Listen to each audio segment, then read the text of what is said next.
Ralph in Florida, I put you on earlier and then had to take you off because we were having audio issues. Hopefully you're here and able to talk to Jenna and me.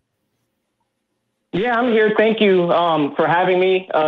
Also, thank you, Jenna, for I caught some of your work on the empathetic atheist. If anyone's not familiar with that, check it out. Cool show. Yeah, thank you. Yeah, no problem. My question to you guys, try to go quick for the sake of the other callers, is what makes values valuable? Is it a fact that certain things are valuable, or does the person making an assessment create its value when making value judgments? The person making the assessment imbues it with value. So if I'm following that line of logic, would you agree with the statement that abusing children isn't objectively wrong because it's not a fact that their life is valuable? It's just an opinion? What a curious thing.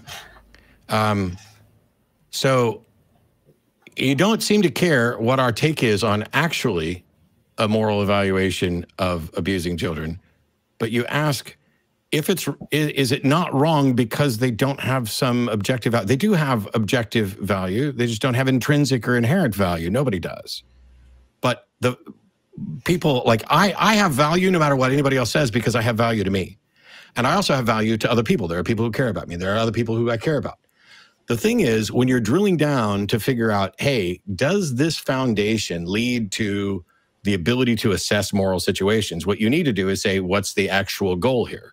And so if we're going to evaluate, and first of all, I don't necessarily know what you mean when you're talking about abusing children. But in any given scenario, we can look at that and say, hey, does this increase or decrease well-being or, you know, the benefits to society, et cetera? It's not just, there are people who get confused about whether or not something's absolute versus objective. And there are also people who get confused and say that if we have subjective assessments of something, then it's all relative and nothing matters. And neither of those are the case. So I'd need you to be, I don't know, a little more specific about what you're asking before I can give you an answer, because it's kind of fuzzy right now. Oh, yeah, no, I'm just trying to understand if it's ever a fact that anything can be objectively wrong if we determine something's value or worth. So basically, it can be objectively wrong in the. So look, for me, morality is rooted in well-being. Once you have a foundation, once you have a measuring stick, once you have a goal, you can evaluate things with respect to that goal. The only objection to a secular moral system is that you could say we have no imperative to care about well-being, and you would be correct. But if two people do care about well-being, all of a sudden now we've set a standard and we can evaluate the consequences of certain actions with respect to that standard. And it doesn't matter that the fact that we care about well-being is ultimately subjective. The evaluations of an action can be objective. Like, I use chess as an example because the rules of chess were ultimately arbitrary. They're subjective. Well, they were subjective in the sense that they were the product of a mind. There's nothing in the universe that says chess must be played this way. However, once you have rules and a goal, you can then evaluate every move in a chess game to see if it leads to a better conclusion or a worse conclusion with respect to the goal of not losing the game. Morality can be viewed in a very similar sense. If the goal is to increase the well-being of individuals and groups and cultures, and sometimes those things are going to come into conflict. But when you evaluate an action, you can look at it and say, does this increase well-being? And so you would have to, talk about, hey, does it increase the whose well-being is increased by beating a child? Well, I don't know. It would depend on the situation, I would say. But either way, that's a pretty big if. That depends on if the person decided that well-being was valuable, which you're saying they have no obligation to do. Correct. And there's no solution to that. There is absolutely zero solution to that. If somebody, you or anybody else, were to say, hey, I've got a solution to that because God is the foundation of morality, well, you haven't demonstrated that there's anything that makes anybody care about what God thinks about reality. You also don't have any access to what God thinks about reality. There is no solution. There's no objection that anybody can launch to a secular moral system that is solved in any way by appealing to a God. So the thing that you're objecting to is, well, first of all, we got to get people to care about well-being. You're right. If you're going to have a conversation with somebody about well-being, they need to care about it too. But They do. Virtually every living person, with a handful of exceptions, clearly cares about well-being, or they would be dead. Right, but if only two people existed, let's say Jeffrey Epstein and one of his victims, and he somehow convinced his victim that their life had no objective value or meaning, and he also believed that, then you're saying it would be a fact that their life is valuable, right? Why? Ralph, why on earth would we go to this two people left in the world, Jeffrey Epstein and somebody who a victim of his, who he convinced not to care about their thing? Why do you keep coming up with preposterous situations which can never occur? Why can't we just look at this and talk about what we're really talking about, which is what makes something right or wrong? Can we get to any agreement on it? Because you and I are never going to agree if all you're going to do is come up with preposterous examples. Well, the whole reason I even asked that question was to find out who has the final say in your worldview if two people disagree about what I do. I always have the final say in my worldview. And I have mine. All right, and then we don't even, like, Ralph, I don't need you on this call to do this. Jenna and I can do this without you, so just hang on a second. Hi, Jenna, how are you? Yeah. I'm good. Hey, you're the ultimate arbiter of what you find right or wrong, correct? Mm-hmm. Me too. Do you care about, like, your own well-being? I do. Hey, you care about the well-being of the people around you? I do. Me too. You think maybe, hey, do you think that it's probably a bad thing, or more likely a bad thing than a good thing, for someone to beat a child? Probably, yeah. Yeah. See how fucking easy that is, Ralph? Instead of pretending like there's some big mystery about morality or that there needs to be some divine authority, Jenna and I are both recognizing that we care about well-being and we have our subjective opinions about it, and yet we're able to assess the evidence and the consequences of our actions with respect to the goal and find out whether or not our actions better the world or make the world worse. That's really all it is. And anybody who has an objection to secular morality needs to come with an example of how they could solve whatever problem it is they're objecting to. Because as far as I can tell, this is the absolute best we could ever hope for. I mean, best according to your standard and opinion, but not objectively. Yes. No, it's not objective. But I bet you would agree with me, Ralph, if you weren't trying to prove a different point. So, for example, let's say you and I, Ralph, you and I are going to live on an island together, and you believe in a God and I don't. Yeah. Okay. Okay. How do we come to agreement about, let's say there's one coconut tree on this tiny little island, and one of us has decided to hoard all the coconuts. How would we demonstrate whether, would you think that it was wrong for one of us to hoard all the coconuts? Well, I believe certain things are right or wrong regardless of what everyone else thinks. So, like, I didn't ask you that. Why is it that people can't ever answer the question that I'm asking them? Why don't you play the game? Jenna played the game. Do you think it would be wrong in that scenario for one of us to hoard all of the coconuts, denying the other one access? I do. Is that hard? I think we'll just hang up on Ralph. Right? Because Jenna and I can do this without you, and she'll actually play along and answer honestly.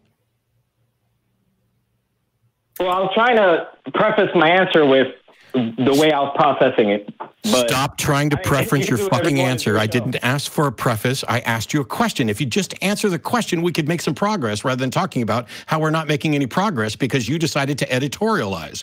Do you think in that scenario it would be wrong? Is it your personal opinion that it would be wrong for one of us to hoard all of the coconuts? I'd say usually, yeah.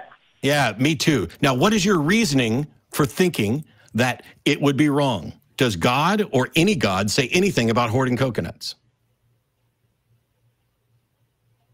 I personally believe that. I personally believe certain things are right and wrong because we were created with a purpose. But if we weren't created with a purpose, then we can decide our own purpose. And I could decide for me, it's really not wrong to hoard all the coconuts and then murder you. Ralph, do you see what he's trying to do? No, he doesn't, but thank you. So can I try to explain Ralph, this is what he's trying to do. You are saying that there is some kind of rule book, some kind of system that we are supposed to follow that is valid whether we are here or not. And he is saying there are many situations that can happen and have happened and do happen and will happen that have nothing to do with that system. There are so many scenarios that we can't even think of because that's just how life is. So in those situations, when you don't have an answer that's already been prepared for you, the person that ends up making the decision about what's right or wrong is the person that's thinking about it, which is you. And then we all get together and we talk about it from there. Do you see that? I understand what he's saying. I just disagree with the way he processes right and wrong and values. But you don't know how he's processing. We can agree to disagree. Okay. I'll agree that it's a waste of time talking to you because you and I both agree that it would be wrong for us to hoard coconuts. One of us has one reason and the other one has the other. Okay? However, my reason, Ralph, is one you would agree with. Yeah, but consensus doesn't determine morality. I'm not asking about consensus. I'm saying you would agree with my reason for why I say it's wrong for one of us to hoard it. Right, but if you were doing something wrong and No, you're not fucking listening, Ralph. You don't say right, but. You haven't even heard my reason. I just told you, I pretended to read your mind and say that you would agree with my reasoning, and then you say right, but, yes, but, right, but. What is my reasoning for why it's wrong for one of us to hoard coconuts? Well, according to what I heard from you, because you value well-being. Is that a problem? Do you not value well-being? No, that's not what we're not discussing. Whether yes, we are. What are we discussing? We're discussing who decides whether or not well-being is Ralph, valuable. Do you care about well-being? Yeah. So you and I both care about well-being, and we can argue from the standpoint of well-being that it's in our best interest to work cooperatively on this island to ensure that we both survive better, right? Yeah.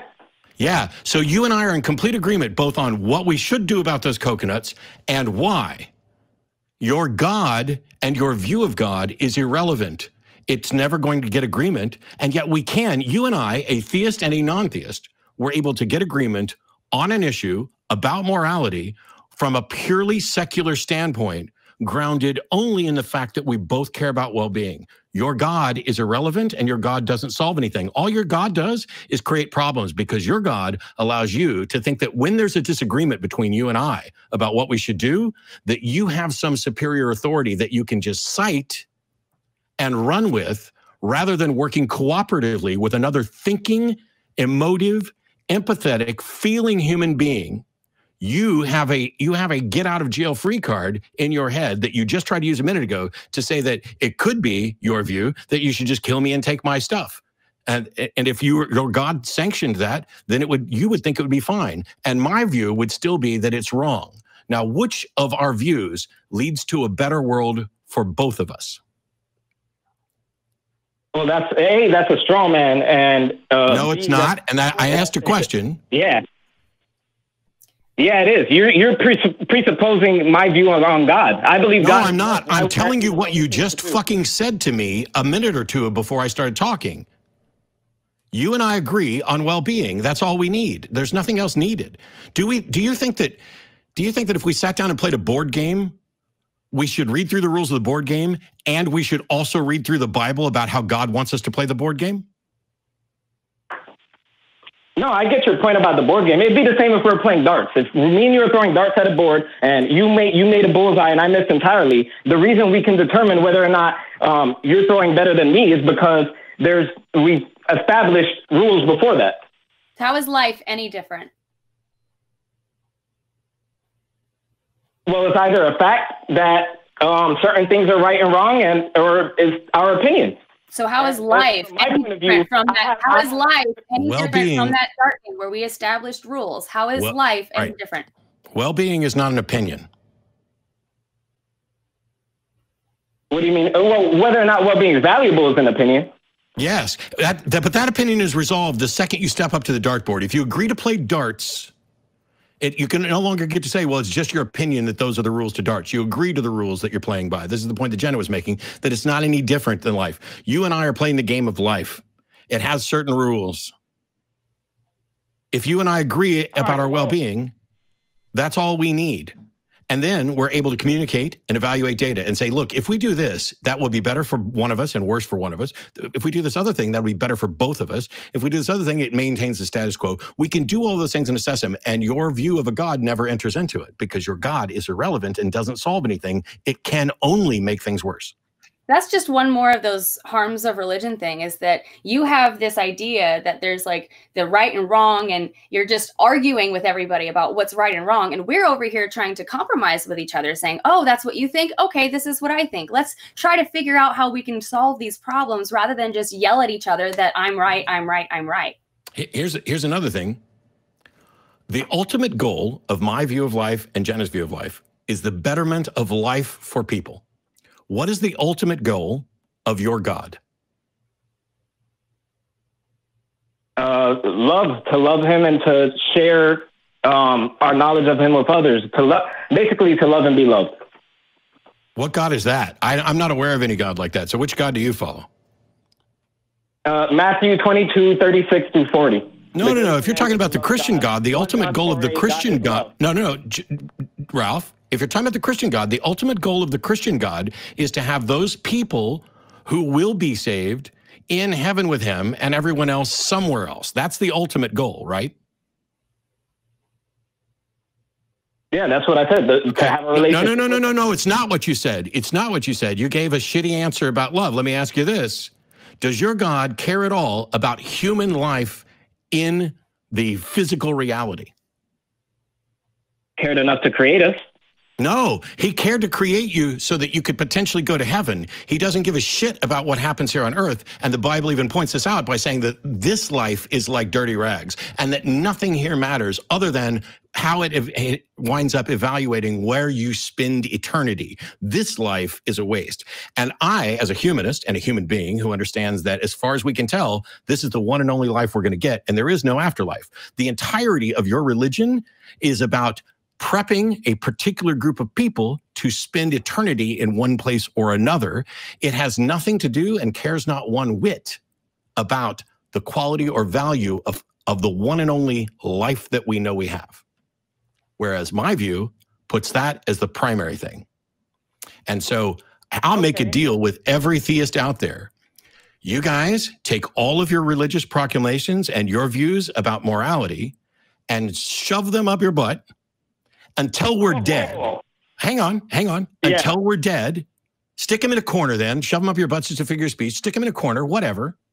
And while we're alive on the prime material plane in the physical realm, we will operate under secular rules that value this life. And then if there turns out to be another life, then your mystical mumbo jumbo comes into play. And not like 1 second before. You hear that, Christians? Objective obligations from Matt Dillahunty. Just kidding. Anyways, I'm going to let you go. And we can agree to disagree. I'm going to free up space for other theists. But my personal you can keep saying that we agree to disagree. I agree that we do disagree, but I don't pretend. No, yours done. Bye. Wow, that guy. Did you hear that, Christians? That was your representative. Hey, so what he did there at the end, did you hear that, Christians? Objective morality from Matt Dillahunty. I'm sure that'll end up being a clip on YouTube because everything is. Here, we should make this a clip on YouTube as well. Of the two of us, me and Ralph, I'm the one that has a moral system that values human life in the here and now and that works to make the human life better in the here and now, that doesn't make appeals to anything in the supernatural outside of any of this. And the message that I would say is, did you hear that, Christians? There was another person calling in to pretend that they represent you. And so when you send me emails to talk about how this show is just a scam where we pick the low-hanging fruit and our call screeners won't let anybody serious get through and that only the stupid theists get through and only the dumb Christians get through, my question or my issue for you is, why didn't you call? Why didn't you have your pastor call? Why didn't you have an apologist call? Why is it that Ralph calls, thinks he represents all of you, makes a mockery out of everything that is real and true and valuable in life, and cannot offer any single objection to secular morality that is solved in any way by a religion, and then wants to yell as if there's something wrong with me at the end. If you want to see better theists calling in, you need to either be one or get a hold of one and have them call in. 512-991-9242 on the Atheist Experience Live. Yep.